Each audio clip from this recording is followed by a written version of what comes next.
오늘 하나님께서 주시는 말씀 보면 좋겠습니다. 오늘 하나님께서 우리에게 주시는 말씀은 에베소서 5장 1절에서 14절 말씀입니다. 에베소서 5장 1절에서 14절 말씀 제가 읽도록 하겠습니다. 그러므로 여러분은 사랑받는 자녀답게 하나님을 본받는 사람이 되십시오. 그리스도께서 여러분을 사랑하셔서 우리를 위하여 하나님 앞에 향기로운 예물과 제물로 자기 몸을 내어 주신 것과 같이 여러분도 사랑으로 살아가십시오. 음행이나 온갖 더러운 행위나 탐욕은 그 이름조차도 여러분의 입에 담지 마십시오. 그렇게 하는 것이 성도에게 합당합니다. 더러운 말과 어리석은 말과 상스러운 농담은 여러분에게 어울리지 않습니다. 오히려 여러분은 감사의 찬말을 하십시오. 여러분은 이것을 확실히 알아두십시오. 음행하는 자나 행실이 더러운 자나 탐욕을 부리는 자는 우상 숭배자여서 그리스도와 하나님의 나라를 상속받을 몫이 없습니다. 여러분은 아무에게도 헛된 말로 속아 넘어가지 마십시오. 이런 일 때문에 하나님의 진노가 순종하지 않는 사람들에게 내리는 것입니다. 그러므로 여러분은 그런 사람들과 짝하지 마십시오. 여러분이 전에는 어둠이었으나 지금은 주님 안에서 빛입니다. 빛의 자녀답게 사십시오. 빛의 열매는 모든 선과 의와 진실에 있습니다. 주님께서 기뻐하시는 일이 무엇인지를 분별하십시오. 여러분은 열매 없는 어둠의 일에 끼어들지 말고 오히려 그것을 폭로하십시오. 그들이 몰래 하는 일들은 말하기조차 부끄러운 것들입니다. 빛이 폭로하면 모든 것이 드러나게 됩니다. 드러나는 것은 다 빛입니다. 그러므로 잠자는 사람아 일어나라. 죽은 사람 가운데서 일어서라. 그리스도께서 너를 환히 비추어 주실 것이다 하는 말씀이 있습니다. 아멘. 하나님의 말씀입니다.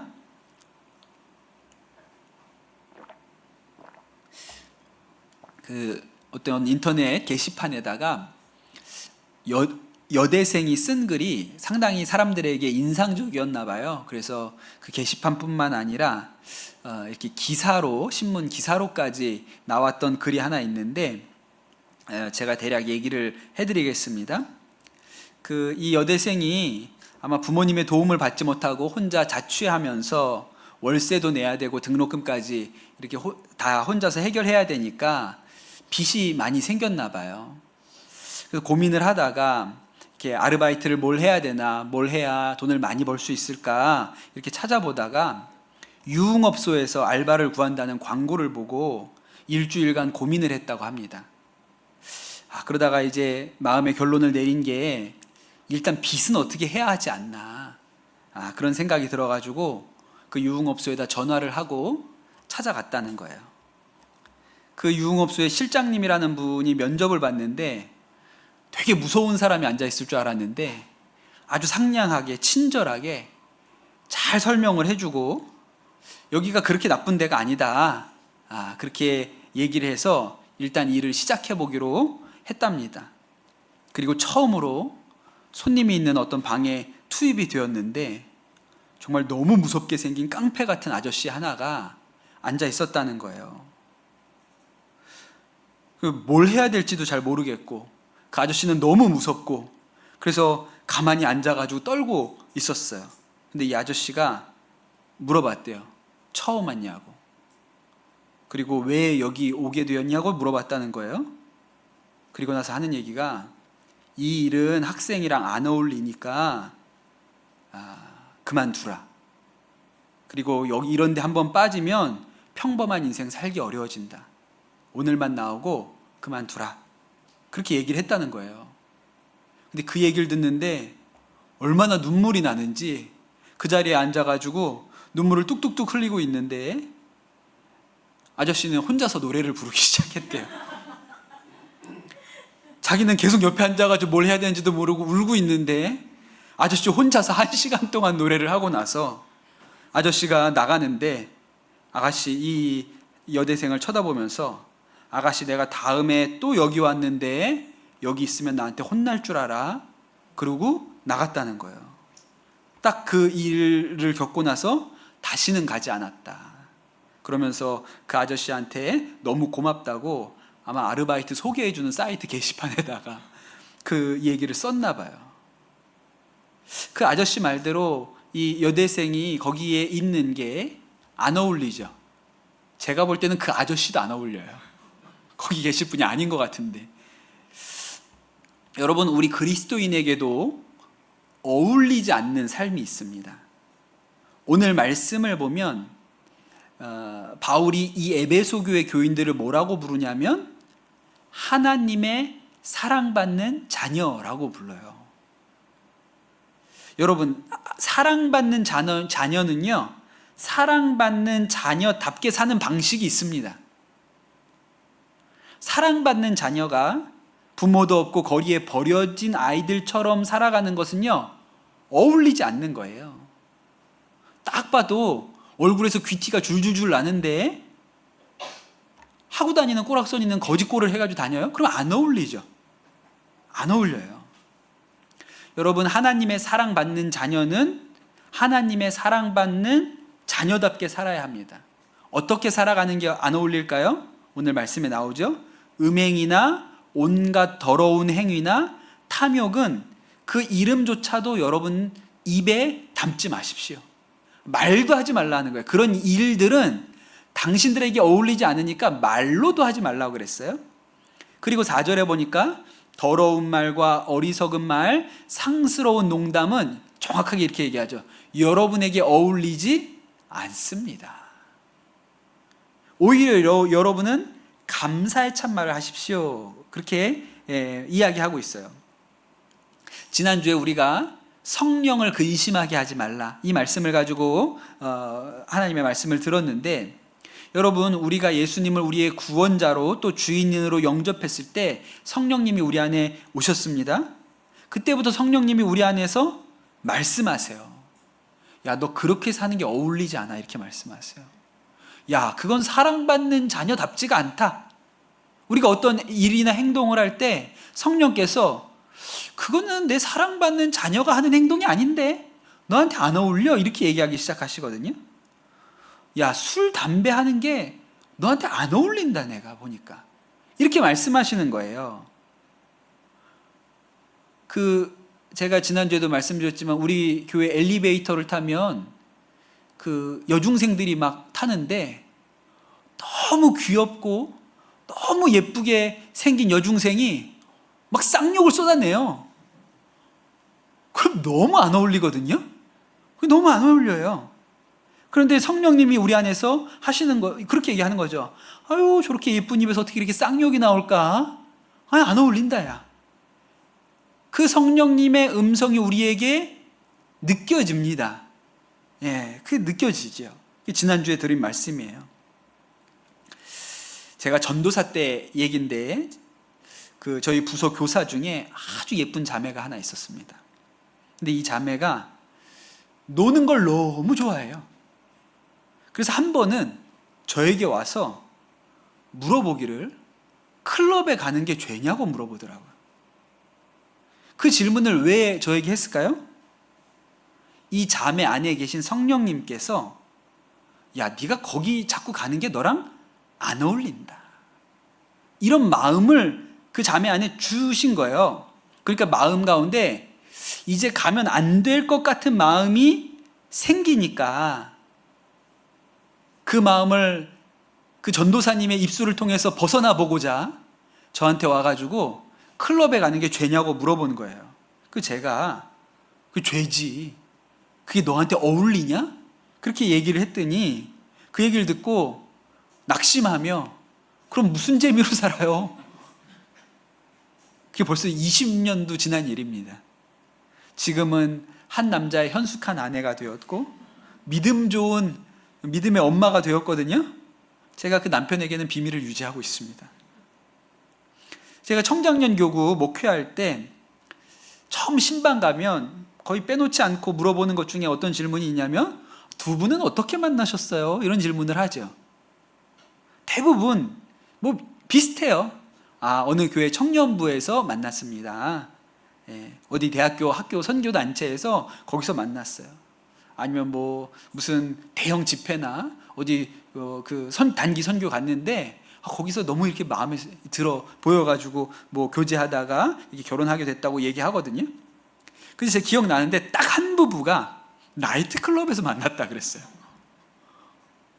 되게 충격적이어서 제가 무슨 표정을 지어야 될지 이걸 어떻게 받아들여야 할지 그런 느낌이었거든요.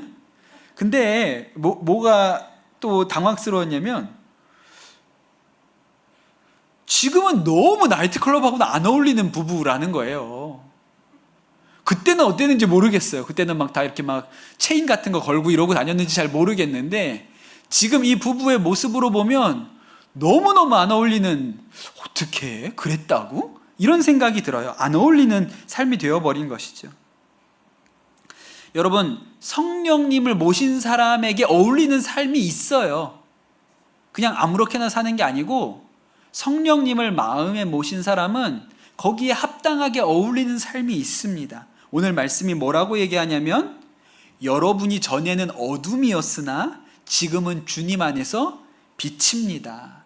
빛의 자녀답게 사십시오. 이렇게 얘기해요. 여러분, 이 말씀 되게 충격적이지 않습니까? 여러분 안 충격적이세요? 여러분은 보통 이렇게 거울 보면서 난 빛이야 이렇게 생각하세요? 보통 여러분, 야 너는 빛이야 이런 얘기는 진짜 잘생긴 남자 배우나 진짜 예쁜 여자 배우한테 하는 얘기 아닙니까? 그 화장품 CF 같은 데 나오는 여배우들을 보면서 우리가 뭐라 그래요? 야 자체 발광이야, 빛이 나, 그냥 뭐 이런 얘기를 하잖아요.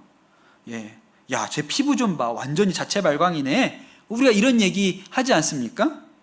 그런데 여러분, 사도 바울이 우리에게 뭐라고 얘기해요?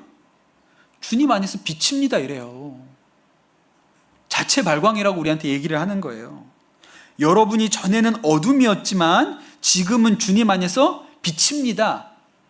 이건 일종의 선언이에요. 아니, 이렇게 얘기했으면 조금 마음이 편할 수도 있어요. 빛이 되도록 좀 노력 좀 해보세요. 사도 바울이 여러분 이제 주님 안에서 빛이 되도록 노력 좀 하며 삽시다. 그럼 노력해야지 이렇게 받으면 편한데, 그게 아니라 난 아직 마음의 준비가 안 됐는데, 여러분은 세상에, 여러분은 빛입니다. 전에는 어둠이었지만 지금은 빛입니다. 그렇게 얘기를 하는 거예요. 근데 여러분, 이 선언은 바울이 시작한 게 아니고 예수님이 먼저 하셨죠. 마태복음 5장에 너희는 세상의 빛이라, 산 위에 있는 동네가 숨기지 못할 것이다, 그렇게 얘기를 하셨어요. 여러분, 우리가 어떻게 빛입니까? 여러분, 거울 보면서 빛이라고 생각하세요? 야 빛이 나네, 오늘 내가 거울 보니까 빛이 나네. 철이 안 드신 거예요. 요즘 그 중년 남성들을 오열하게 만든다는 노래가 있더라고요. 나는 반딧불이라는 노래, 여러분 들어보셨어요? 그 가사가 이렇습니다. 나는 내가 빛나는 별인 줄 알았어요. 한 번도 의심한 적이 없었죠. 몰랐어요. 난 내가 벌레라는 것을. 그래도 괜찮아요. 나는 눈부시니까. 별인 줄 알았는데 알고 보니까 반딧불이었다는 거예요, 자기가. 제가 철이 없다 그랬잖아요. 철이 없을 때는요, 내가 별인 줄 알아요. 그 나중에 보니까 내가 별이 아니고 뭐예요? 반딧불이에요. 근데 십자가 앞에 서 보면 반딧불이 아니라 팔이라는 걸 알게 됩니다. 반딧불은 그나마 자기 빛이라도 낼 수 있죠. 파리는 빛을 못 냅니다. 그래서 오늘 말씀이 뭐라고 얘기해요? 여러분이 전에는 어둠이었으나, 너네는 반딧불도 아니야, 전에 너희는 파리였어, 이렇게 얘기하는 거죠. 어둠이었다고 얘기해요. 그러니까 우리가 음행이나 온갖 더러운 행위나 탐욕이 어울리는 자들이었다고요. 더러운 말이나 어리석은 말이나 상스러운 농담이나 어울리는 자들이 우리였다는 거예요. 그런데 우리가 어떻게 빛이 되었을까요? 여러분, 우리는 자체 발광이 아니에요. 반딧불처럼 스스로 빛을 내는 존재가 아닙니다.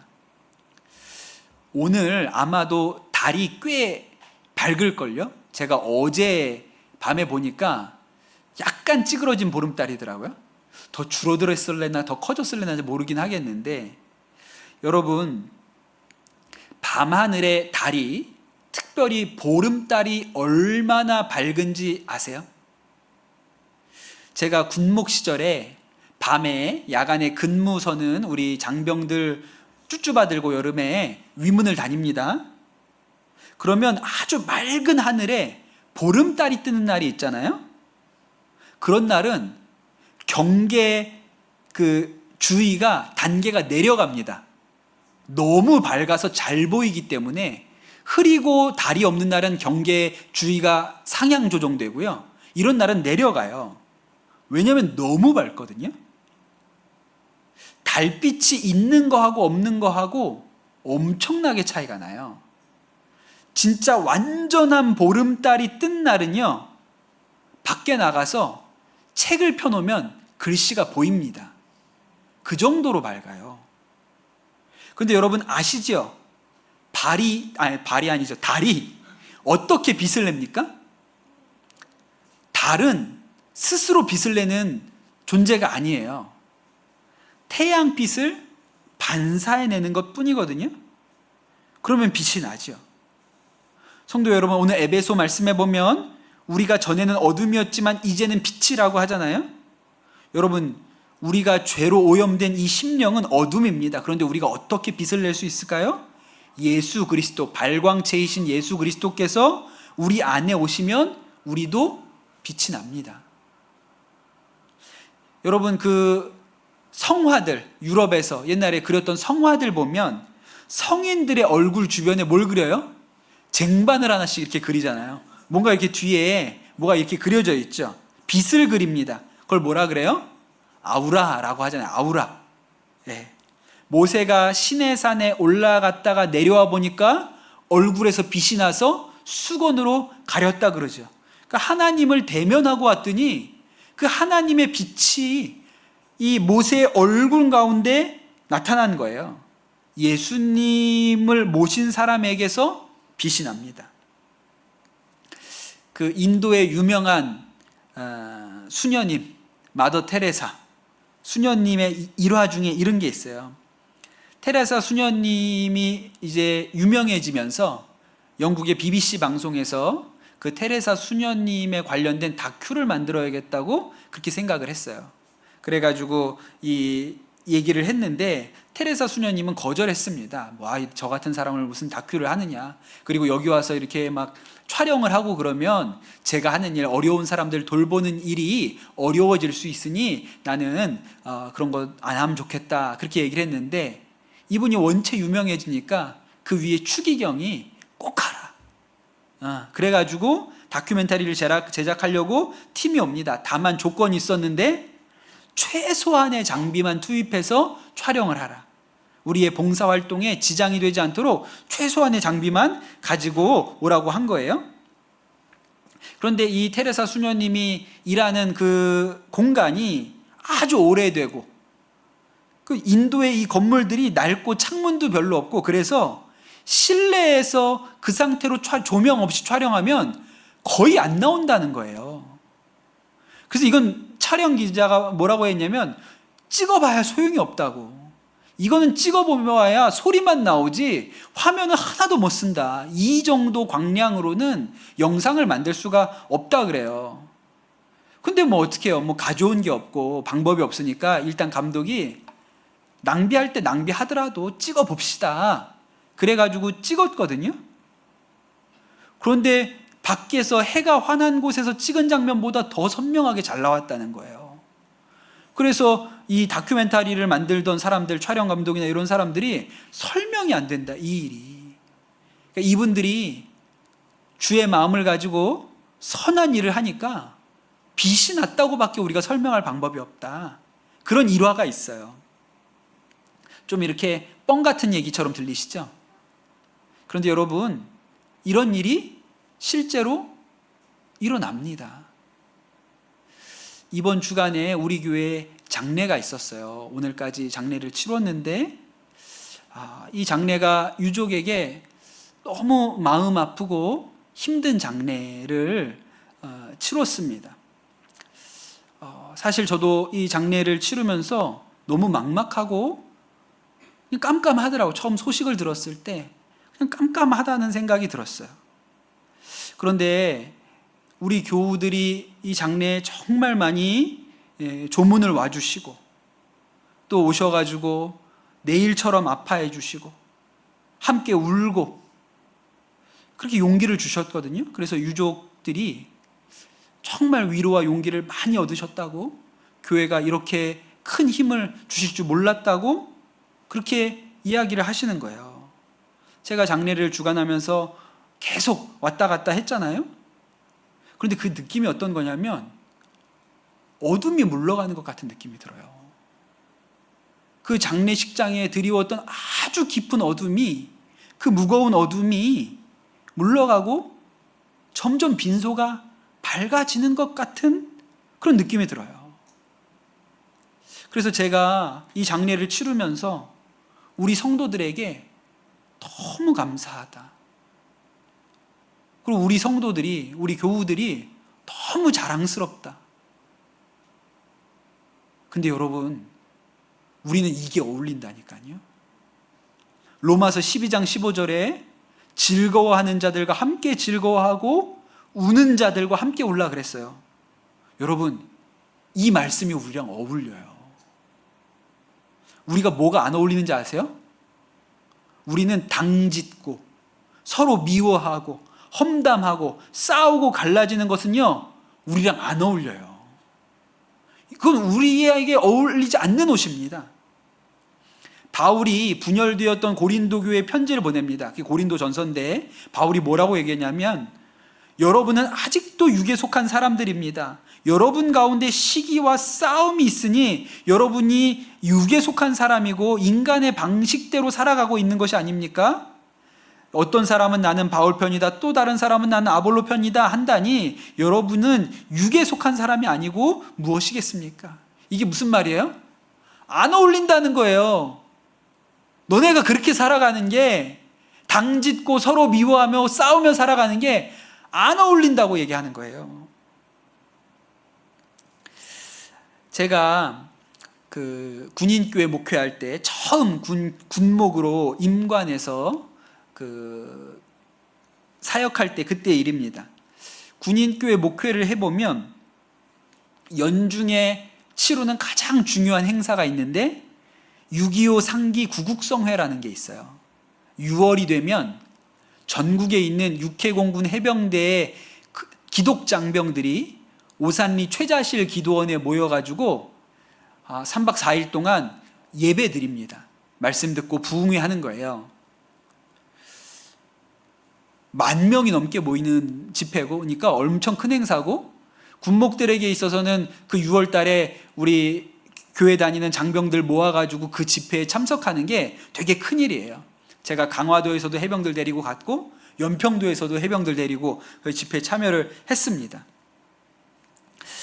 올해도 6월 달에 우리 군에 가 있는 청년들 많이 있는데 그 중에 한 청년이 저한테 전화를 했어요. 그랬더니 어떻게 잘 지내고 있냐고 했더니 저 지금 6.25 구국성에 왔다고, 여기 오니까 목사님 생각이 나서 목사님한테 전화를 한다고 우리 청년 하나가 저한테 전화도 했거든요.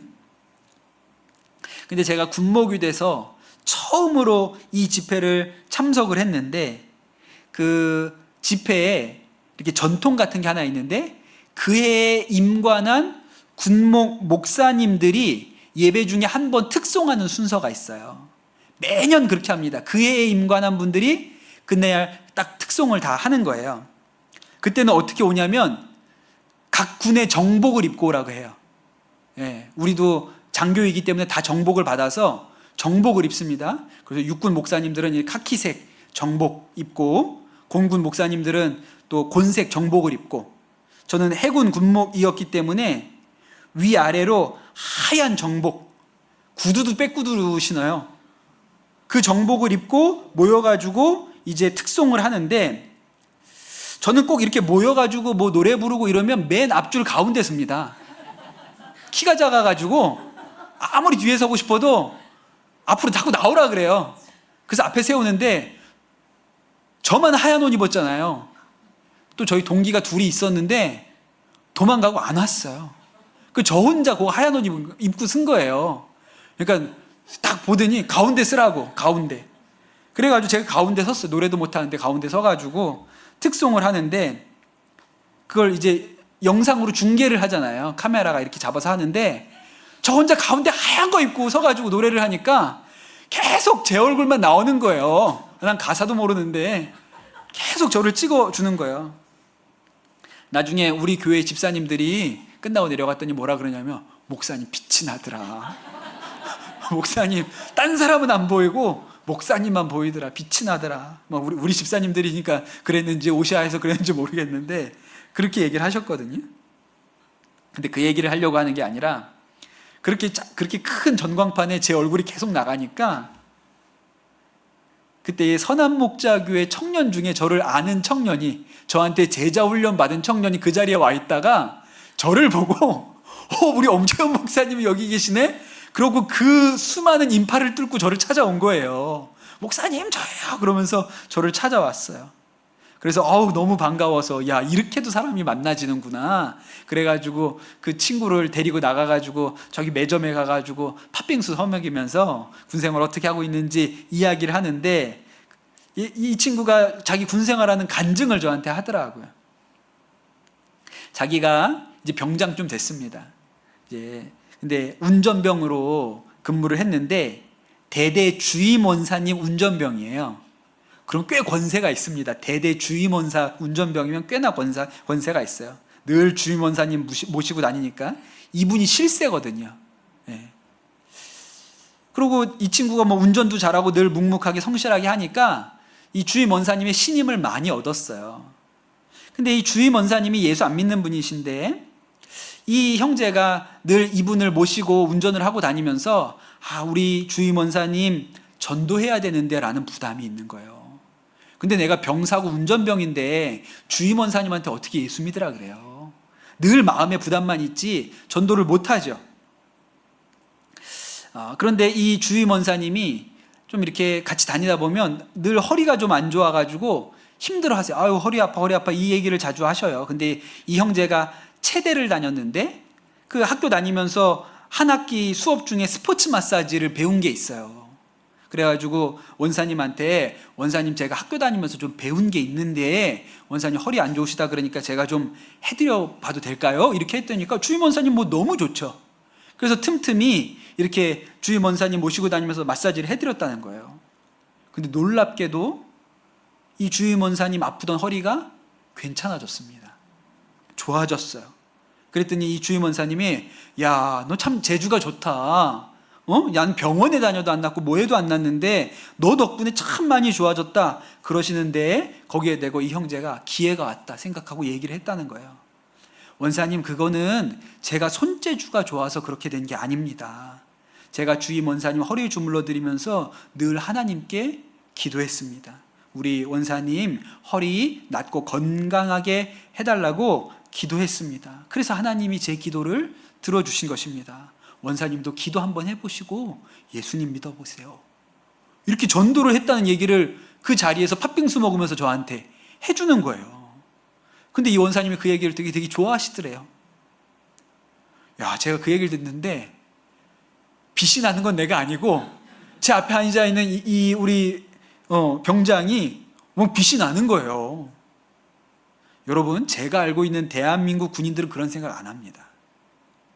그 군인들이 어떤 생각하냐면, 어떻게 하면 훈련을 좀 빠져볼까, 어떻게 하면 좀 더 편한 보직으로 가볼까, 이런 생각하거든요. 여러분, 병장쯤 되면 딱 두 가지 생각밖에 안 해요. 이제 며칠 남았지? 오늘 텔레비전 뭐 하지? 이 두 가지 생각 외에는 안 합니다. 근데 이 친구가 병장인데 그 마음에 무슨 생각이 있어요? 주임 원사님 어떻게 전도할까? 그런 생각이 있는 거예요. 세상에 뭐 이런 애가 다 있지? 그러니까 빛이 나죠. 이 아이 안에 오신, 이 병사 안에 오신 예수님 때문에 얼굴에 빛이 나는 거예요. 그가 착해서 그런 게 아니에요. 제가 제자 훈련을 해서 알죠. 이 친구가 이전에 어둠이었던 세계를 제가 알고 있어요. 전에는 어둠이었던 것을 제가 잘 알고 있죠.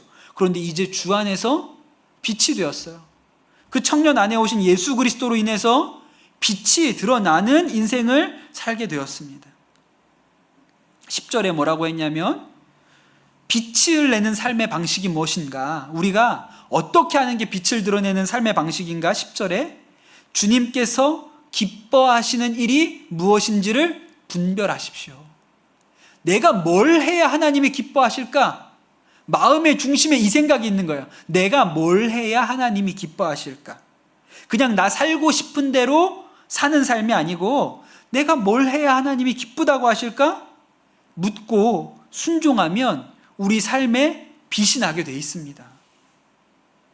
거기에서 한 걸음 더 나아가서 뭐라고 얘기하냐면 11절에 여러분은 열매 없는 어둠의 일에 끼어들지 말고 오히려 그것을 폭로하십시오.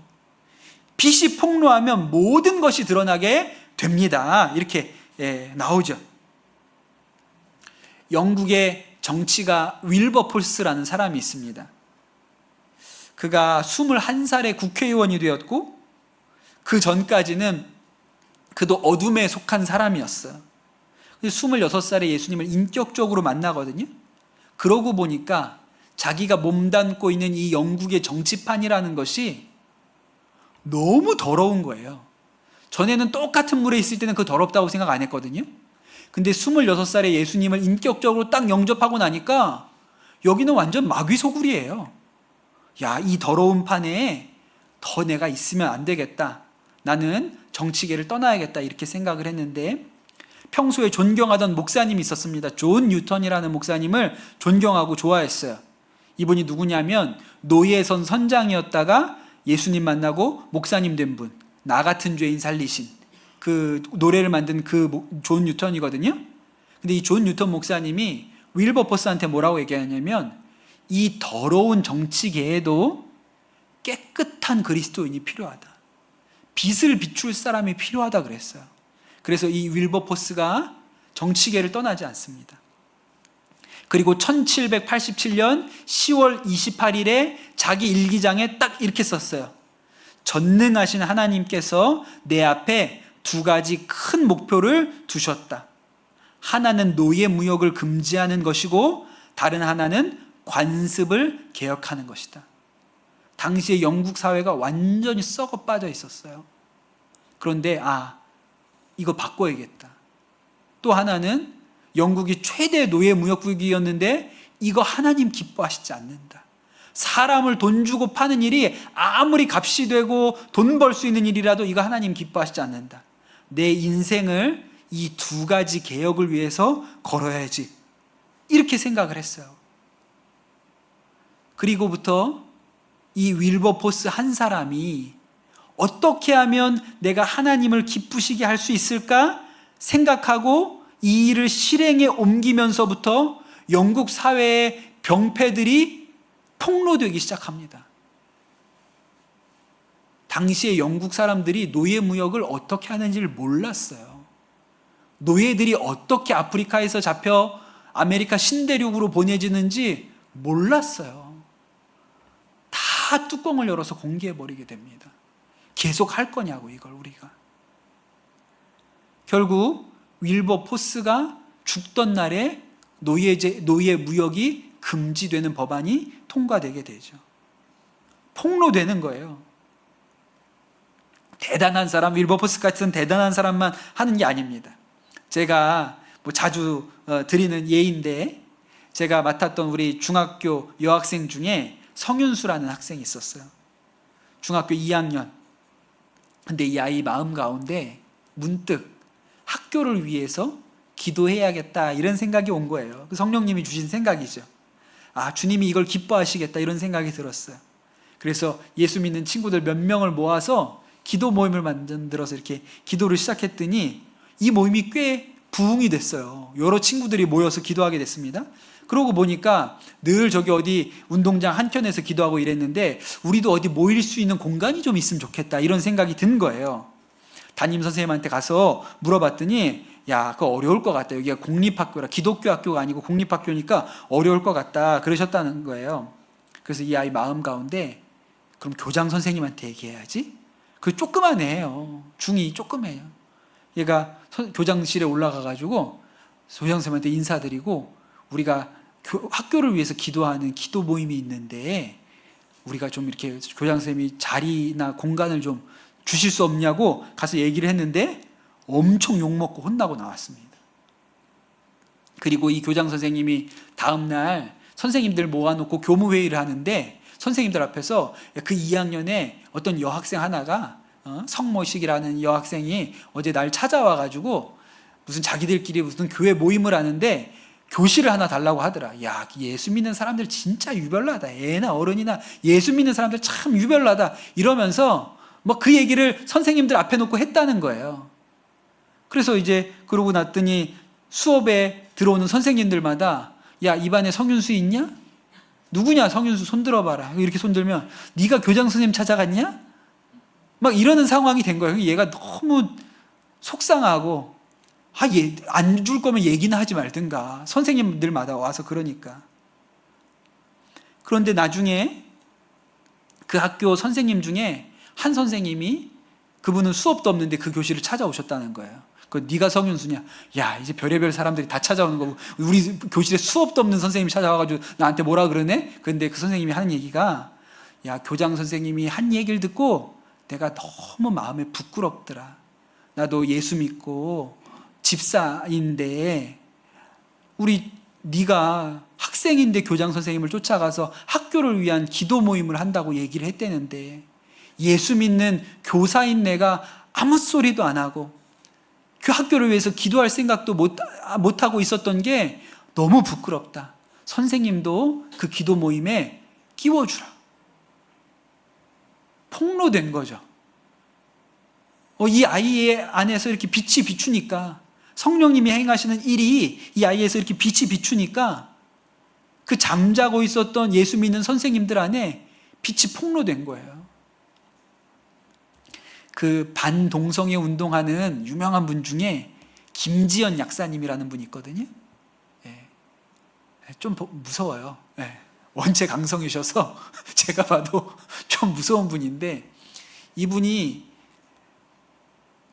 질병청에 가서 왜 에이즈가 성관계로 인하여 전파되는 것, 우리나라 에이즈 복균자 중에 90% 이상이 동성 성관계에 의해서 됐다는 이 명확한 사실을 질병관리본부에서는 왜 공시하지 않느냐. 이걸 가지고 싸우기 시작하거든요. 계속 앞에 와서 이리시하고 홈페이지에다 정확하게 근거를 얘기를 해라. 왜 이 데이터를 올리지 않느냐. 없는 일이 아니고 있는 일인데도 왜 올리지 않느냐. 계속 민원 넣고 와서 1인 시위하고 이러는 거예요. 그랬더니 하도 이게 자꾸 오니까 나중에는 좀 높은 분이 불러가지고 식사 한번 합시다. 우리 식약처 직원들하고 한번 식사하면서 얘기 한번 합시다. 그래서 갔다는 거예요. 어디 밥 먹으러. 그랬더니 그 식약처가 아니죠. 질병관리본부 거기 공무원들이 쭉 앉았어요. 거기 국장님 되는 분도 한 분 계시고 그래서 그냥 좀 이렇게 좀 잘 이렇게 좀 마사지 해가지고 보내려고 그런 자리를 만들었겠죠. 근데 이분이 일어나가지고 일장 연설을 했다는 거예요. 왜 이거 하지 않느냐고. 그러면서 뭐라 그랬냐면 이 자리에 분명히 예수 믿는 사람들이 있을 텐데 당신들이 이 자리에서 승진하기 원해서 입 다물고 있으면 나중에 하나님 앞에서 어떻게 서려고 하느냐. 에스더를 하나님이 세우신 일이 이때를 위함이라고 하지 않았느냐. 당신들이 하나님 기뻐하시는 일을 하지 않고 이때 입 다물고 있으면 나중에 하나님 앞에 가서 무슨 책망을 받을지 모른다고 일장 연설을 했는데 몇 명이 울더래요. 몇 명이 그 자리에서 눈물을 뚝뚝뚝뚝 흘리면서 울고 있더라는 거예요. 빛 가운데 폭로되는 거죠. 그럼 여러분 빛이 비추면 그 빛 하나로 끝나는 게 아닙니다. 빛이 어둠을 몰아내거든요. 여러분 그래서 사도 바울이 우리를 향하여 빛이라고 했어요. 너희가 전에는 어둠이었더니 이제는 빛이다. 여러분 이것을 믿으셔야 됩니다. 우리가 마음의 중심이 어떻게 하면 하나님을 기쁘시게 할까? 하나님 저 좀 도와주세요. 하나님이 뭐라고 하는지 아세요? 네가 날 좀 도와줘봐. 내가 기뻐하는 일을 위해서 네가 한번 해봐. 근데 우리 마음의 중심이 어떻게 해야 하나님을 기쁘시게 할까? 그러면 여러분 우리 안에서 빛이 드러납니다. 그 빛이 어둠을 폭로해요. 이게 우리에게 어울리는 삶의 방식입니다. 사랑하는 우리 강남 선화 목자교회 성도 여러분, 여러분이 빛입니다. 여러분의 빛을 통해서 어둠을 폭로하는 역사가 있게 되시기를 축복합니다. 어울리지 않는 옷을 벗어버리시고 빛의 자녀답게 어울리는 옷을 입게 되시기를 주님의 이름으로 축복합니다. 우리 같이 찬양하고 기도하도록 하겠습니다.